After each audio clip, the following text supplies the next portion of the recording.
जय श्री राम दोस्तों। रामपाल ने जो ज्ञान गंगा में पाखंड किया है, मैं यह तीसरा भाग ला रहा हूँ। इसमें बताऊंगा कि यह कैसे पाखंड किया है। ठीक है, यह है रामपाल की पुस्तक ज्ञान गंगा। लिखा तो ज्ञान गंगा है, लेकिन इसमें सारा ज्ञान गंदा भरा है। हमने 2 वीडियो बना चुके हैं, आज ये तीसरा वीडियो है। इसमें यह लिखता है कि उत्तम पुरुष तो अन्य, श्रेष्ठ पुरुष परमात्मा तो उपरोक्त दोनों पुरुषों से क्षर पुरुष तथा अक्षर पुरुष से अन्य है। जबकि आपने देखा कि वहाँ 15 के 16-17 में जो ये लिखा है 16-17, इसमें जो है किसी क्षर अक्षर की बात नहीं हो रही है। वहाँ पे शरीर और आत्मा की बात हो रही है। शरीर को क्षर कहते हैं और आत्मा को अक्षर कहते हैं। इससे भिन्न जो उत्तम पुरुष है, जिसे परमात्मा कहते हैं, वह स्वयं भगवान श्री कृष्ण है, जो अपने लिए उन्होंने पुरुषोत्तम शब्द का प्रयोग किया था। से अन्य वह परम अक्षर पुरुष है, जिसे गीता अध्याय 8:1 के उत्तर में 8:3 में कहा कि परम अक्षर ब्रह्म है। इसका जाप सत्य है, जो सांकेतिक है। इसी परमेश्वर की प्राप्ति से साधक को परम शांति तथा सनातन परम धाम प्राप्त होता है। परमार्थ गीता अध्याय 18 श्लोक 62 में यह परमेश्वर परम अक्षर ब्रह्म गीता ज्ञानदाता से भिन्न है। अधिक ज्ञान के प्राप्ति के लिए कृपया पुस्तक गीता तेरा ज्ञान अमृत, ये भी वैसा ही भरा होगा दोस्तों। ये बोल रहा है कि इसको पढ़ना चाहिए। आइए हम देख लेते हैं कि अर्जुन ने 8:1 में क्या पूछा और भगवान ने 8:3 में क्या बताया, और फिर 18 के 62 में वह कौन परमात्मा है जो गीता ज्ञानदाता भगवान श्री कृष्ण से भिन्न है। ठीक है दोस्तों, यह है गीता साधक संजीवनी। भगवान यहाँ अर्जुन से कहते हैं कि वृद्धा अवस्था और मृत्यु से मुक्ति पाने के लिए जो मनुष्य मेरा आश्रय लेकर प्रत्ययन करते हैं, वे उस ब्रह्म को, संपूर्ण अध्यात्म को और संपूर्ण कर्म को जान जाते हैं। आश्रय किसका लेकर के? भगवान श्री कृष्ण का, गीता ज्ञानदाता का। किसी कबीर का आश्रय नहीं लेना है, भगवान श्री कृष्ण का आश्रय लेना है। और जो है किसके लिए आश्रय लेना है? यहाँ पे किसके लिए आश्रय लेना है? वृद्धावस्था और मृत्यु से मुक्ति पाने के लिए। आगे भगवान ने बताया अर्जुन को 31वें श्लोक में 7:30 में कि जो मनुष्य अधिभूत तथा अधिदैव के सहित और अधियज्ञ के सहित मुझे जानता है, किसी और को नहीं, अबीर कबीर को जानने की बात नहीं कर रहे हैं यार, मुझे जानता है, वे मुझ में लगे हुए चित्त वाले मनुष्य अंत काल में भी मुझे ही जानते हैं, अर्थात प्राप्त होते हैं। इसी के उत्तर में यहाँ 8:1 में अर्जुन ने भगवान से पूछा कि हे पुरुषोत्तम, वह ब्रह्म क्या है, अध्यात्म क्या है, कर्म क्या है, अधिभूत किसको कहते हैं, कहा गया है, और अधिदैव किसको कहा जाता है, यह अधियज्ञ कौन है और इस देह में कैसे है? हे मधुसूदन, वशीभूत अंतःकरण वाले मनुष्य के द्वारा अंत काल में आप कैसे जानने में आते हैं? जो ज्ञान गंगा में रामपाल की है ज्ञान गंगा, इसमें जो ये कह रहा है कि अध्याय 8 श्लोक 1 के उत्तर में अध्याय 8 श्लोक 3 में कहा कि वह परम अक्षर ब्रह्म है। आइए देखते हैं। यहाँ पे प्रश्न हुआ कि क्या ब्रह्म क्या है, अध्यात्म क्या है, अधिभूत क्या है, अधिदैव क्या है, अधियज्ञ क्या है, और इस देह में अंत काल में आप कैसे जानने में आते हैं? उसके उत्तर में भगवान ने यहाँ कहा कि परम अक्षर ब्रह्म है, परा प्रकृति है, अध्यात्म कहते हैं, परा प्रकृति को अध्यात्म कहते हैं, और प्राणियों की सत्ता को प्रकट करने वाला त्याग कर्म कहा जाता है। 4 में कहे कि हे देहधारियों में श्रेष्ठ अर्जुन, क्षर भाव अर्थात नाशवान पदार्थ अधिभूत है, पुरुष अर्थात हृदय गर्भ ब्रह्मा अधिदैव है, और इस देह में अंतर्यामी रूप से मैं ही अधियज्ञ हूँ। दोस्तों, यहाँ परम अक्षर ब्रह्म किसी दूसरे के लिए नहीं आया। यहाँ परम और अक्षर 2 विशेषण है निर्गुण निराकार परमात्मा के लिए, क्योंकि यहाँ स्वामी जी ने लिखा है कि अक्षरम ब्रह्म परमम, परम अक्षर ब्रह्म का नाम ब्रह्म है। यद्यप गीता में ब्रह्म शब्द प्रवर्ण, वेद, प्रकृति आदि का वाचक भी आया है, तथापि यह ब्रह्म शब्द के साथ परम और अक्षर विशेषण देने से यह परम सर्वोपरि सच्चिदानंद घन अविनाशी निर्गुण निराकार परमात्मा का वाचक है। क्योंकि वेद में, गीता में ब्रह्म शब्द प्रकृति, जीव और वेद के लिए भी आया है। अभी मैं दिखाता हूँ आपको।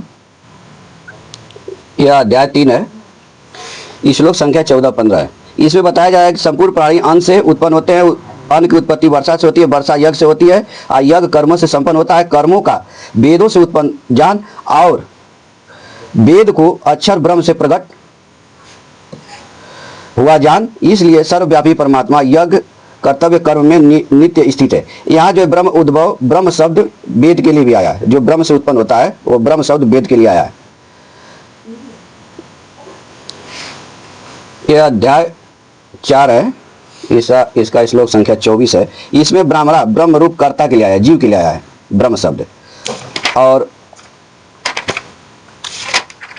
इसके 25 में देखिए, यहाँ भी ब्रह्माग्नो ब्रह्म रूप अग्नि के लिए आया है ये ब्रह्म शब्द। यह अध्याय 5 है, इसमें यह ब्रह्म शब्द आया परमात्मा के लिए आया। अध्याय 5 का 20 है। इसके 24 में ये ब्रह्म शब्द ब्रह्म भूत ये जो है जीव के लाया है। यह 6 का 27वां श्लोक है। इसमें ब्रह्म भूत ब्रह्म रूप बने हुए योगी को ये जीव के लिए आया है।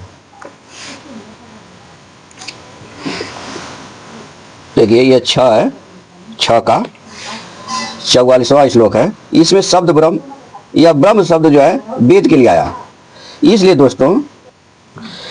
दोस्तों 8 के 3 में भगवान ने जो ये परम अक्षर ब्रह्म बोला, परम अक्षर ब्रह्म, ये किसी कबीर के लिए नहीं बोला, क्योंकि यह ब्रह्म शब्द जीव के लिए, वेद के लिए, अग्नि के लिए कई प्रकार से इसमें आया है। आगे 14वें अध्याय में ब्रह्म शब्द प्रकृति के लिए भी आया है। इसलिए भगवान ने यहाँ वो किम ब्रह्म जो भी प्रश्न था अर्जुन का, इसमें एक किम ब्रह्म जो प्रश्न था अर्जुन का एक में, इसके उत्तर में कि वह ब्रह्म क्या है, क्योंकि भगवान ने कई बार ब्रह्म का जो है कि बता चुके हैं, जो हमने आपको दिखाया अभी। तो इसके उत्तर में अर्जुन ने पूछा कि वह ब्रह्म कौन है, कौन से ब्रह्म की आप बात कर रहे हैं। तो यहाँ निर्गुण निराकार परमात्मा की इन्होंने अक्षर ब्रह्म से अक्षर और परम 2 विशेषण लगा करके भगवान ने सच्चिदानंद घन परमात्मा यानी निर्गुण निराकार परमात्मा का वर्णन किया। ठीक है, किसी अबीर कबीर का इसमें वर्णन नहीं हुआ।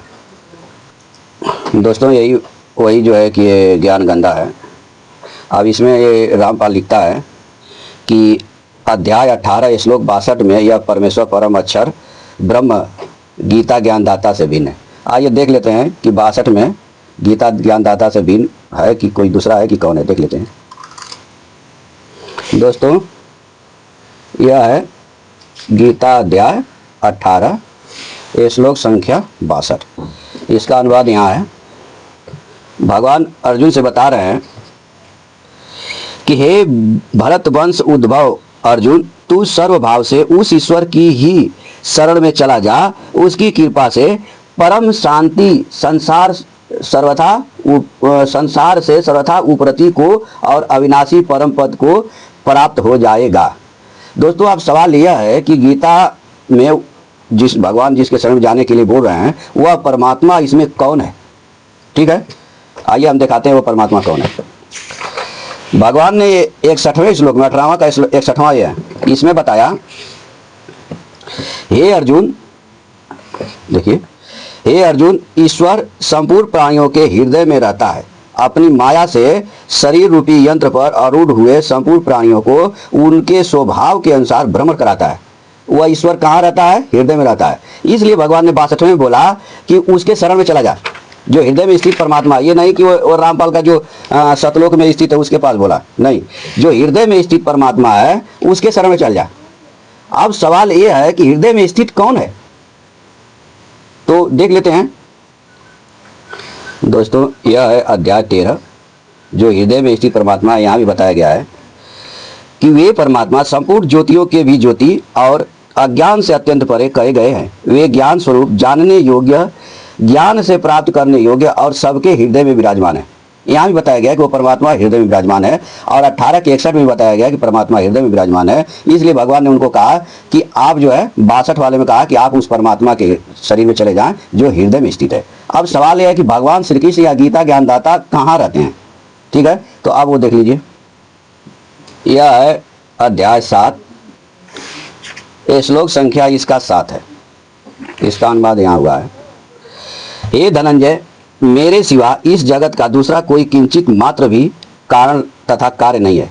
जैसे सूत की मणियां सूत के धागे में पिरोई हुई होती हैं, ऐसे ही यह संपूर्ण जगत मेरे में ही ओतप्रोत है। यह है अध्याय 9 श्लोक संख्या 6। इसमें भगवान ने कहा, जैसे सब जगह विचरने वाली महान वायु नित्य ही आकाश में स्थित रहती है, ऐसे ही संपूर्ण प्राणी मुझ में स्थित रहते हैं, ऐसा तुम मान लो। यह है अध्याय 10 श्लोक संख्या 20। इसका अनुवाद इधर है। भगवान ने इसमें कहा, हे नीत को जीतने वाले अर्जुन, संपूर्ण प्राणियों के आदि मध्य तथा अंत में मैं ही स्थित हूँ, और संपूर्ण प्राणियों के अंतःकरण हृदय में स्थित आत्मा भी मैं ही हूँ। यह 10 का 22 है। इसमें भगवान कह रहे हैं कि मैं वेदों में सामवेद हूँ, देवताओं में इंद्र हूँ, इंद्रियों में मन हूँ, और प्राणियों में चेतना हूँ। उधर 20 में अब बताया कि मैं आत्मा हूँ, इधर बता रहे हैं कि मैं चेतना हूँ। यह अध्याय 15 है। इसका श्लोक भी 15 है। इसमें भगवान ने बताया कि मैं ही संपूर्ण प्राणियों के हृदय में स्थित हूँ। परमात्मा कहाँ है? हृदय में। 61 में 18-61। और यहाँ कह रहे हैं कि मैं ही सभी प्राणियों के हृदय में स्थित हूँ।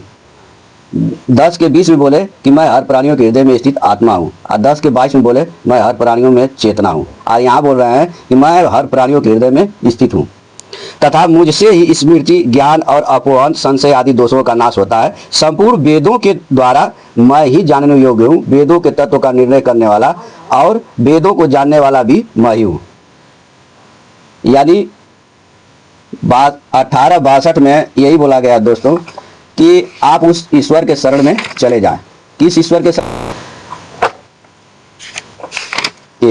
18 के 62 में आप उस ईश्वर के शरण में चले जाएं। 61 में बताया भगवान ने कि वह ईश्वर कहाँ रहता है? हृदय में रहता है। इसी को 15 के 15 में बताया कि मैं हर प्राणियों के हृदय में स्थित हूँ। इसलिए दोस्तों यहाँ रामपाल ने गुमराह किया है। इसका अर्थ ये नहीं कि वो किसी दूसरे परमात्मा या ईश्वर के शरण में जाने को बोल रहे हैं भगवान श्री कृष्ण। भगवान स्वयं अपने ही शरण में बोल रहे हैं। ये रामपाल केवल जो है ये देखता रहता है कहाँ से लोग गुमराह होंगे, वही पॉइंट उठाता रहता है। इसमें कहीं और किसी के शरण में आने जाने की बात नहीं हो रही है।